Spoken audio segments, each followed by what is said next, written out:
দেখেন একটু, হ্যাঁ স্যাপ 3 এটা 30 ml, হ্যাঁ 30 ml এর দাম হচ্ছে 140 টাকা। ঠিক আছে, 30 ml মানে 6 চামিচ, এটা ধরুন 6 চামিচ 140 টাকা। তাহলে 6 চামিচের দাম 140 টাকা হলে 140 ভাগ 6, এখানে হচ্ছে 23 টাকা 33 পয়সা চামিচ, 23 টাকা 33 পয়সা। পরবর্তীতে আসি স্যাপ 3 50 ml, এটা হচ্ছে স্যাপ 3 50 ml। স্যাপ 3 50 ml এটা দাম হচ্ছে 230 টাকা। দেখুন 230 টাকা এটার দাম।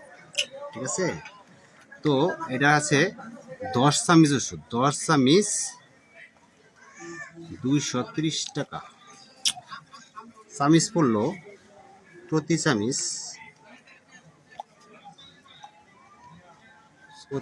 পড়লো 230 টাকা ভাগ 10, 23 টাকা।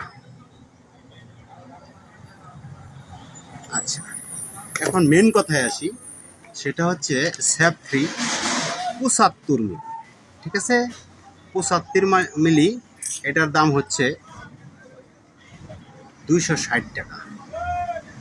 দেখা যাচ্ছে 260 টাকা। ওকে, 260 টাকা দেখা যাচ্ছে। এখন 15 চামিচ এখানে আছে, 15 চামিচ, 15 চামিচ ওষুধ হচ্ছে 260 টাকা। আচ্ছা,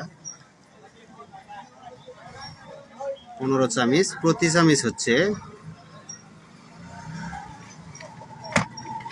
260 ভাগ 15, প্রতি চামিচ চলে আসছে 17 টাকা 33 পয়সা।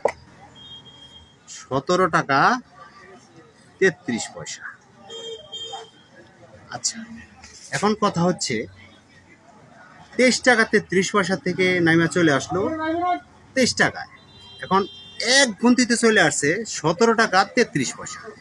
এখন আপনারা বলেন যে কোম্পানি কতটা এই 17 টাকা 33 পয়সা চামিচ ঔষধ, তাহলে আমাদের হিসেবে কি আসতেছে 30 মিলি। 17 টাকা পূরণ 30 মিলি, 17 টাকা পূরণ 6 চামিচ ওষুধ। এটা 102 টাকা হওয়ার কথা ছিল, কিন্তু এখন নিচ্ছে কত আমাদের কাছ থেকে 140 টাকা। তাহলে 38 টাকা বেশি নিচ্ছে। তার মানে 38 টাকা বেশি মানে কিন্তু একটা পাবলিকের জন্য অনেক কিছু। তো এগুলা আমাদের অবশ্যই ভেবে দেখার দরকার আছে। তো অবশ্যই ভেবে শুনে